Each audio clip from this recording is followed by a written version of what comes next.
você sabia que uma das religiões que mais cresce nos dias atuais é o islamismo e que tem mais ou menos aí cerca de 1 bilhão de seguidores? Então, é sobre essa religião que nós vamos estar falando hoje e também vendo como que é o desafio para a igreja no século atual evangelizar outras religiões. Então, vamos estudar um pouquinho da palavra do Senhor.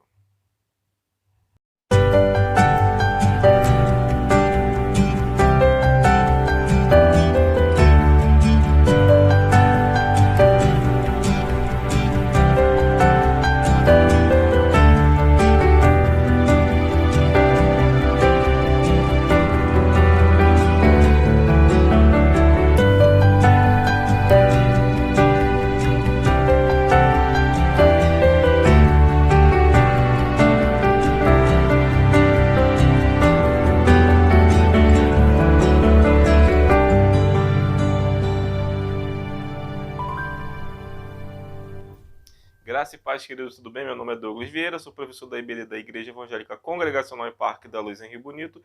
É um prazer tê-lo mais uma vez na nossa lição, onde que hoje nós vamos estar falando, continuar falando sobre os desafios da igreja no século atual, no século XXI, né? De acordo, já falamos um pouco da pós-modernidade, da questão da intolerância, e hoje pegando um gancho um pouquinho na aula da semana passada, que foi relacionada que falou a questão de intolerância, nós vamos estar falando sobre o islamismo, né?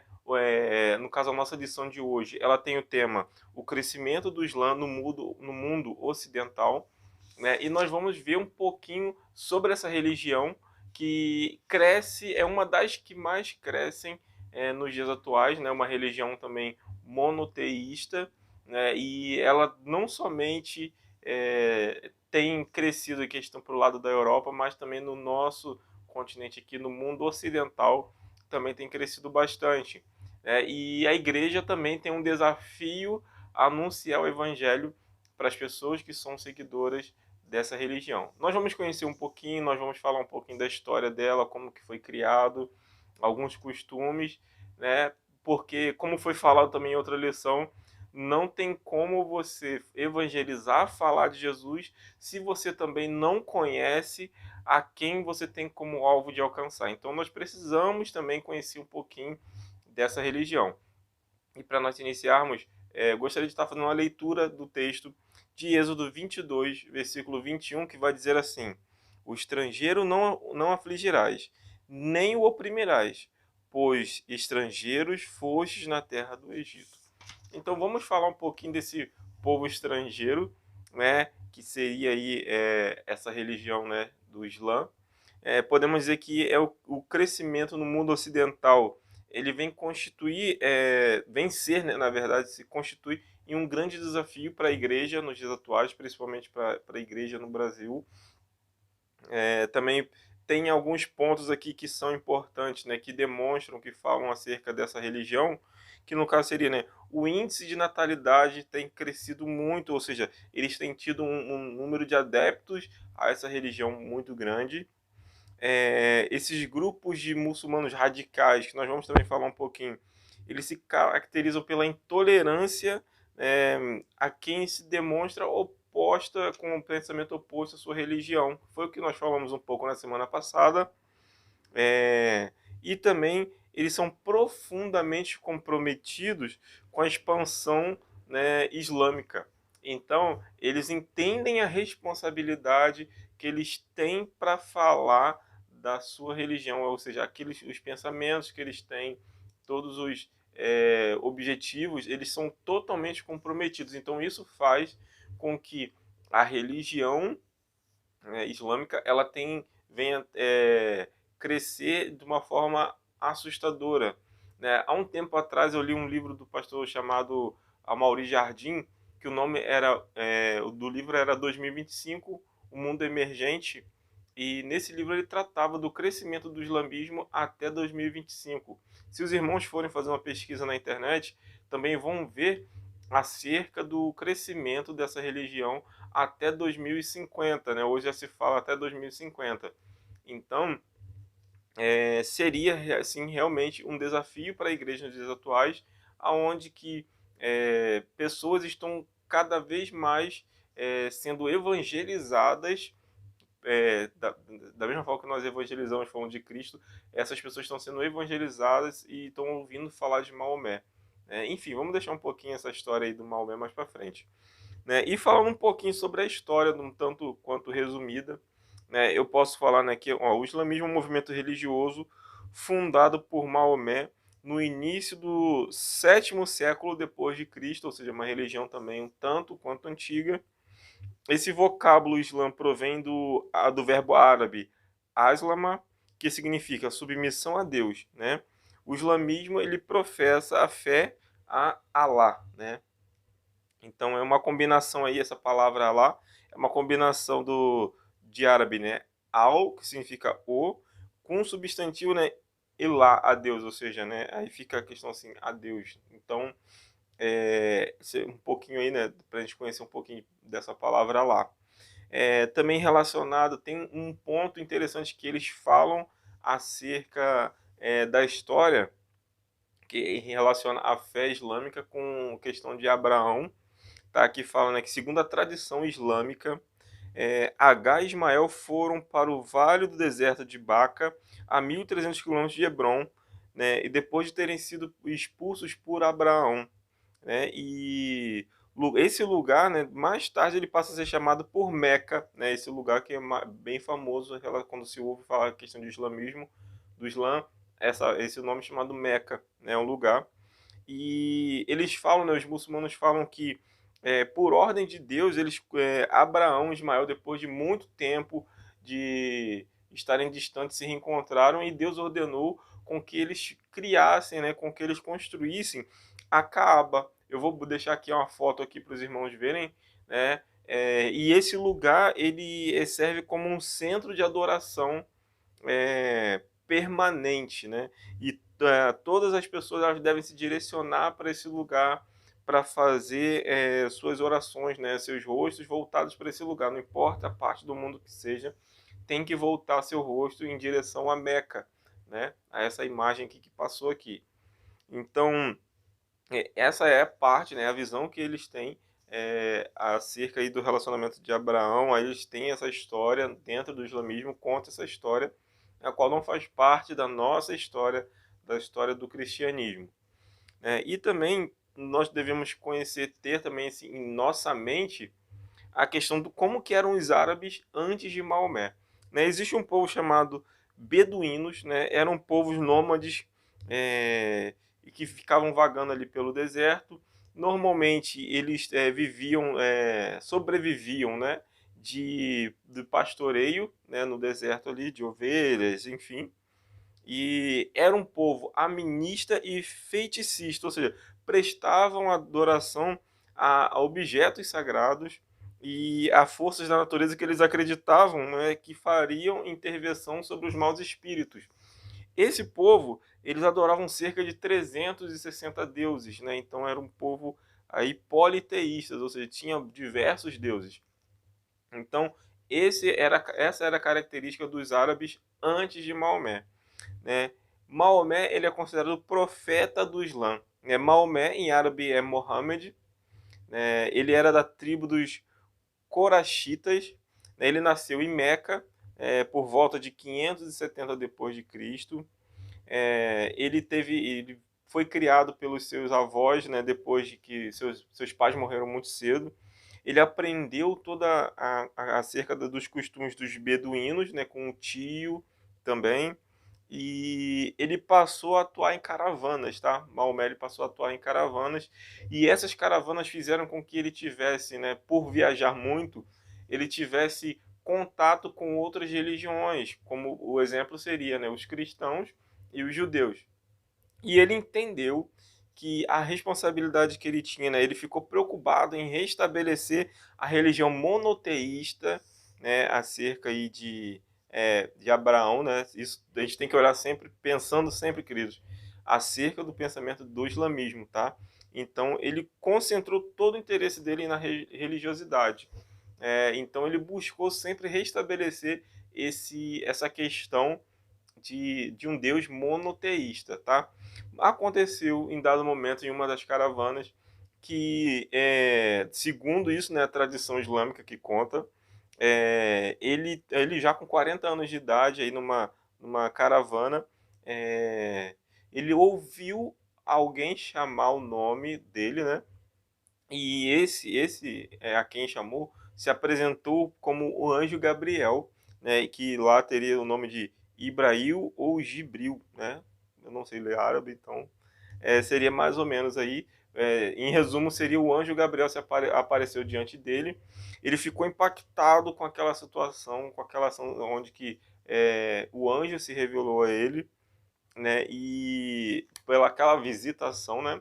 Ele guardou esse segredo durante um bom tempo dos seus familiares, dos seus parentes, mas depois ele já foi convencido, ele entendeu de que ele era o profeta de uma nova fé, ou seja, uma nova fé que fugia ali do cristianismo, fugia também do judaísmo, né? E ele começou, foi onde ele iniciou a pregação, né? Onde que há somente um Deus, Alá, né? E que todos devem se submeter a esse Deus, né? Aí vem o Aslamá, né? Uma outra palavra também em árabe. Então, mais ou menos aí um pouco da história de como que surgiu, né, uma forma bem resumida, de como que surgiu essa fé, né, essa nova religião aí, como aqui foi falado na nossa lição sobre o islamismo, e o porquê de Maomé, né?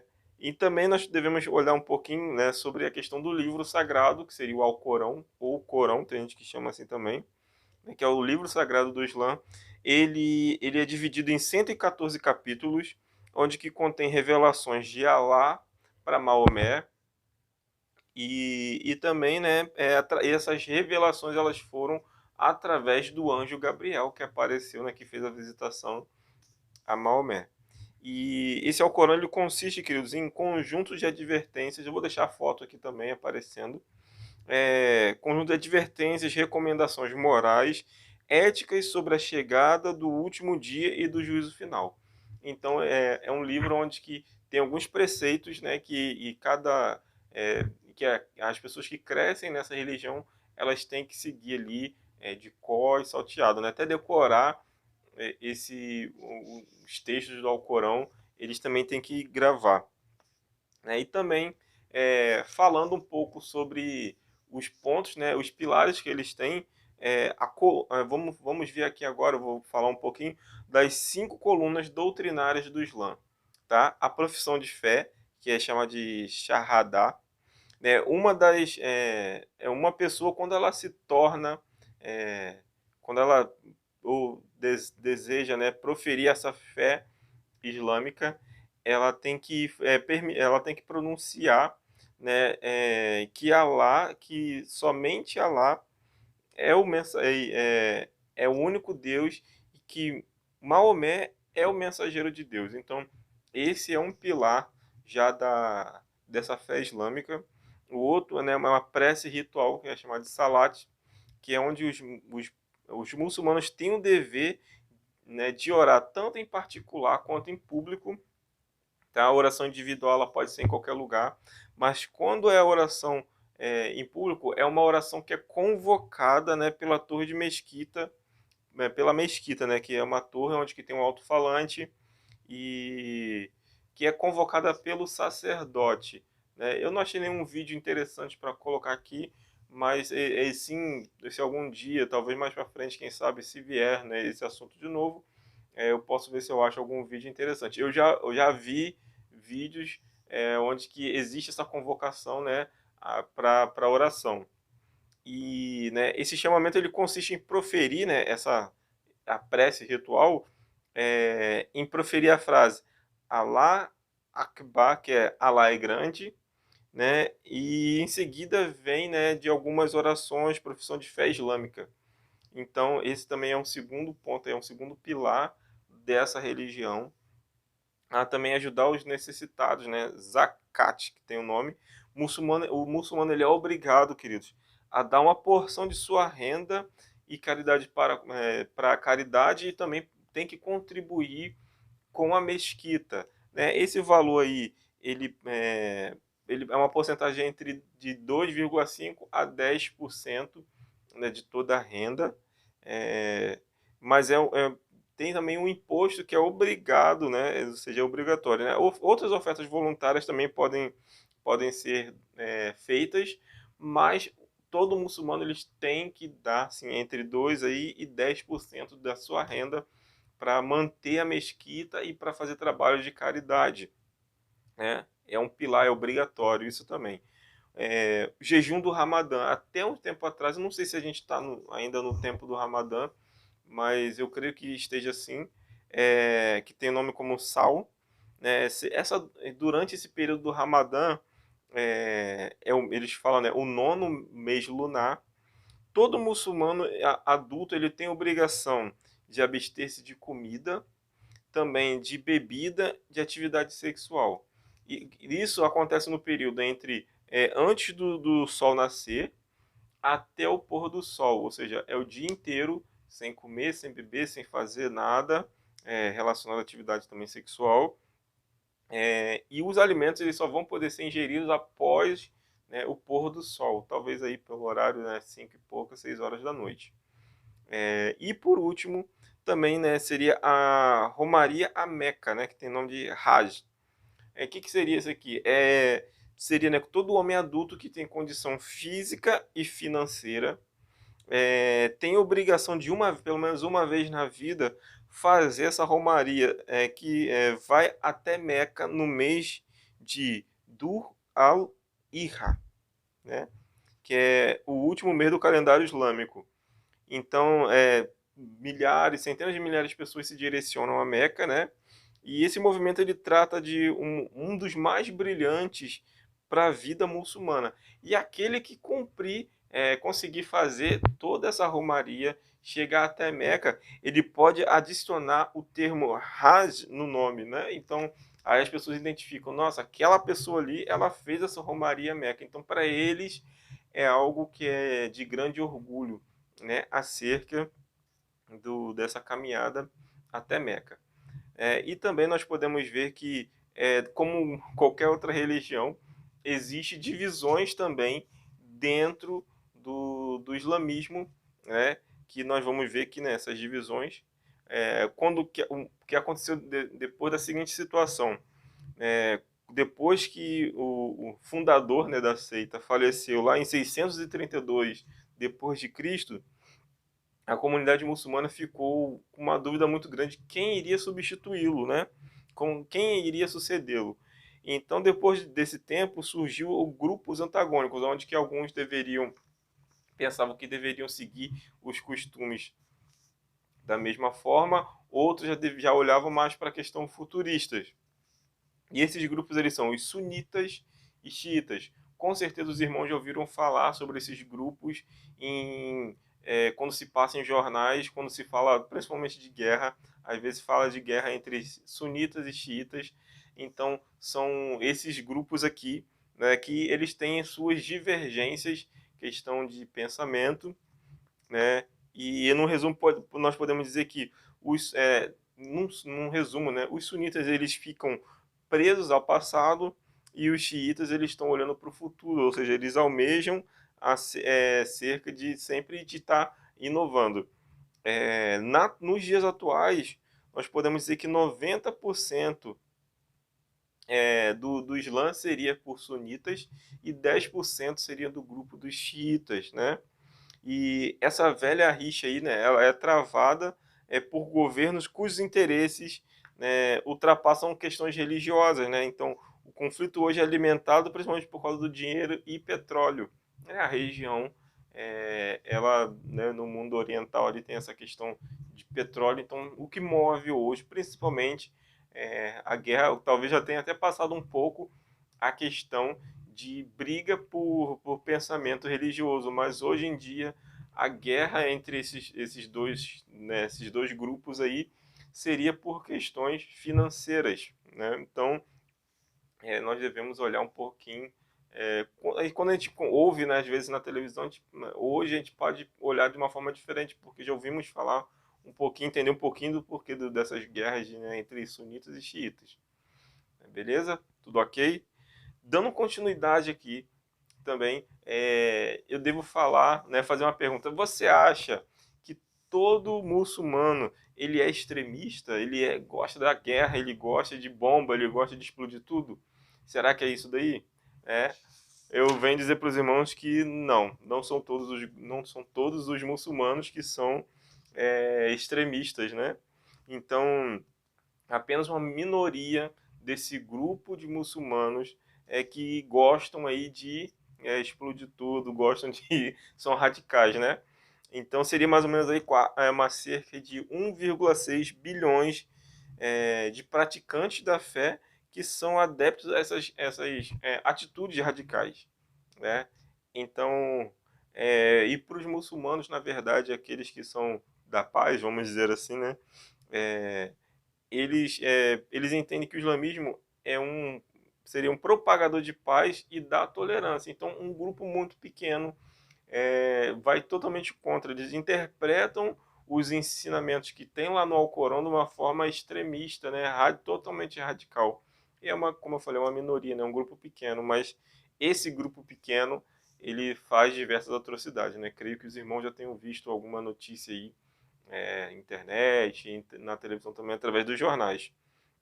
E falando, para nós concluirmos aqui, o que a igreja deve considerar em relação para os nossos dias aqui, em relação ao Islã, eu tenho algumas anotações aqui. Né? Talvez hoje na nossa lição se falou mais do Islã do que realmente voltado para a palavra de Deus.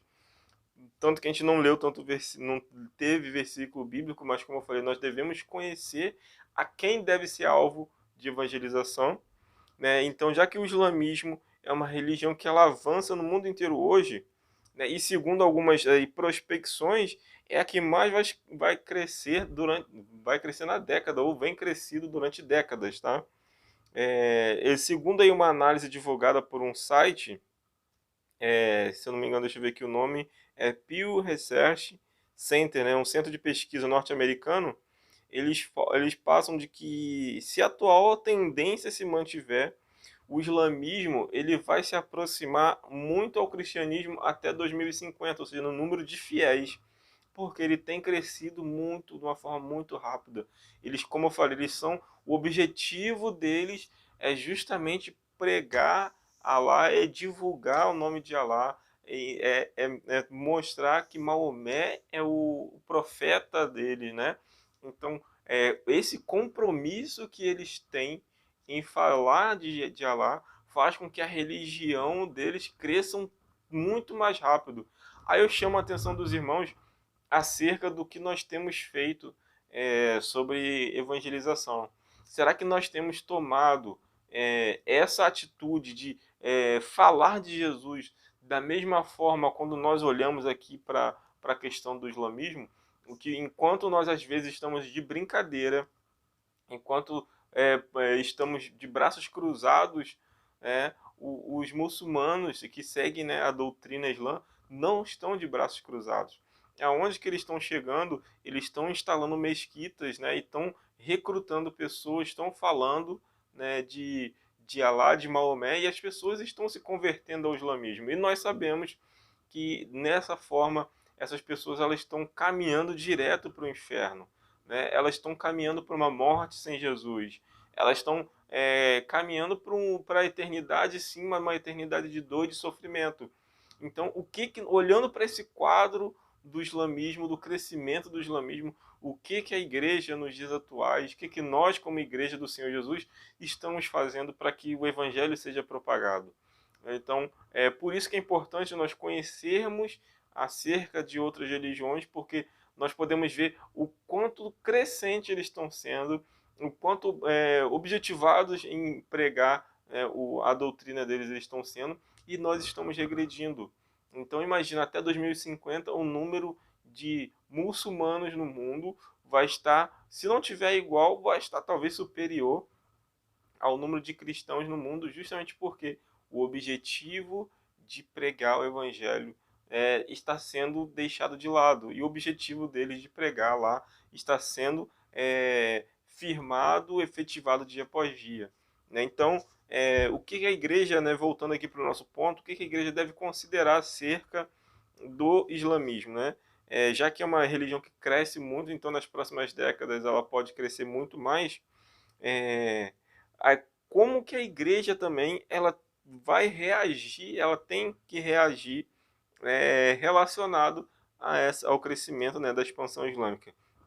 A igreja ela tem que focar em três pontos principais para que nós venhamos falar incessantemente, de uma forma mais intensa, acerca do Evangelho de Cristo, né, que seria, né, buscar informações confiáveis a respeito do islamismo, pois só podemos combater aquilo que de fato conhecemos, ou seja, aquilo que nós estamos fazendo hoje aqui, estudando e conhecendo um pouco da religião. Isso é importante. Lógico, tem muito mais informação acerca dessa religião.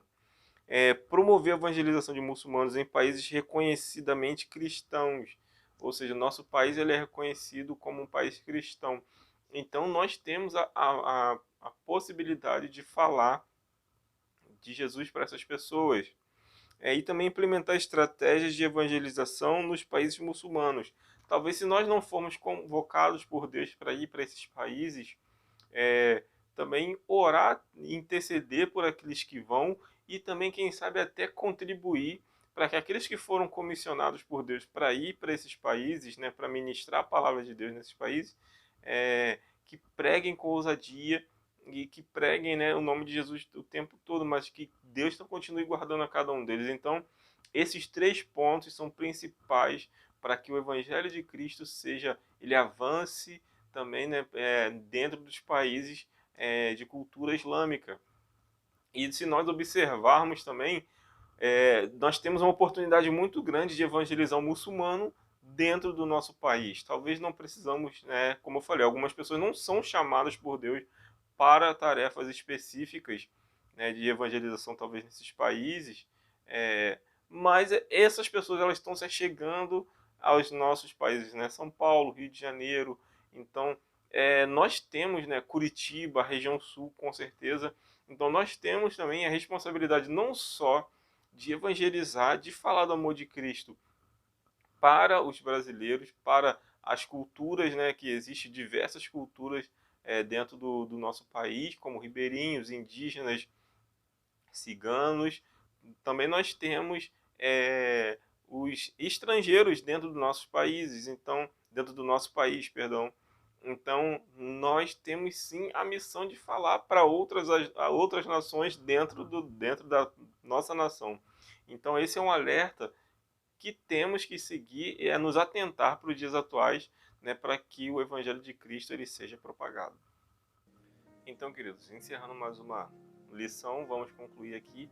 Né, minha fala é que justamente nós, como cristãos, devemos estar atentos às oportunidades que Deus nos dá de anunciar o Evangelho. Como eu falei, podemos evangelizar nações dentro da nossa nação.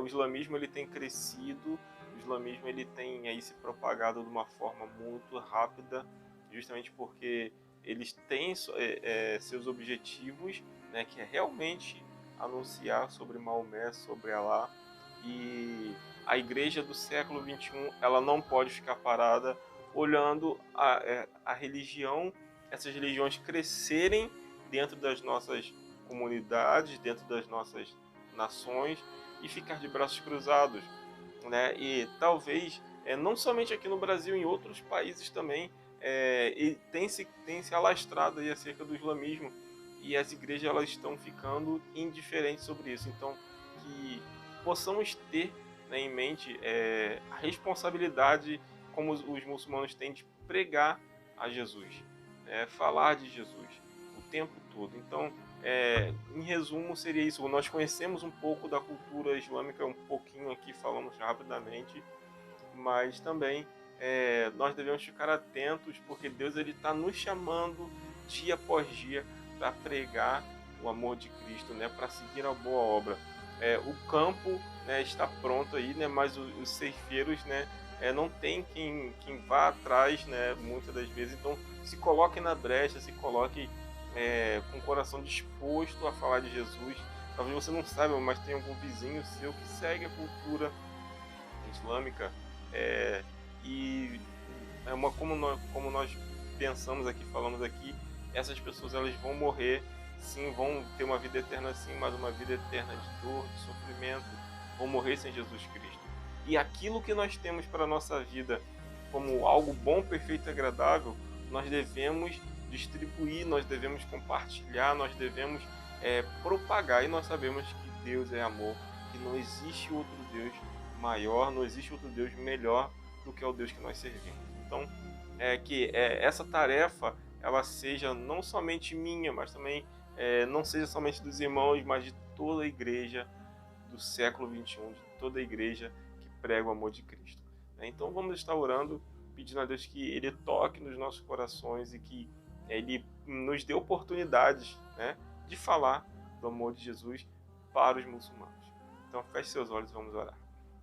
Amantíssimo Deus, nós te louvamos e te rogamos no nome de Jesus que tenhamos oportunidade, Deus, de falar do teu amor para aquele que necessita, para as pessoas, Deus, que seguem essa doutrina ao qual, Deus, nós sabemos que estão levando diversas pessoas para o inferno, onde que as pessoas, Deus, estão morrendo sem Jesus, e nós clamamos ao Senhor de que, Deus, as oportunidades elas venham, como foi falado também, nós temos a grande oportunidade de evangelizar nações dentro da nossa nação, que assim, Deus, que o Senhor encoraje, Deus, o teu povo, para que venha falar do amor de Cristo em todo o tempo, que não sejamos homens e mulheres covardes, mas sim, Deus, homens e mulheres ousados e cheios do teu Espírito Santo.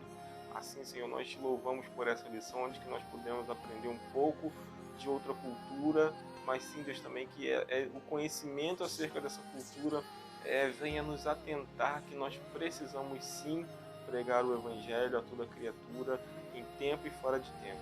Assim, Deus, que o Senhor levante homens e mulheres para falar do teu amor, aquele que está assistindo essa lição, essa aula, que possa se sentir tocado também, Deus, que o teu Espírito Santo esteja ministrando poderosamente ao coração de cada uma delas, que pessoas precisam ouvir de Jesus Cristo e cabe a cada um de nós anunciar as boas novas da salvação.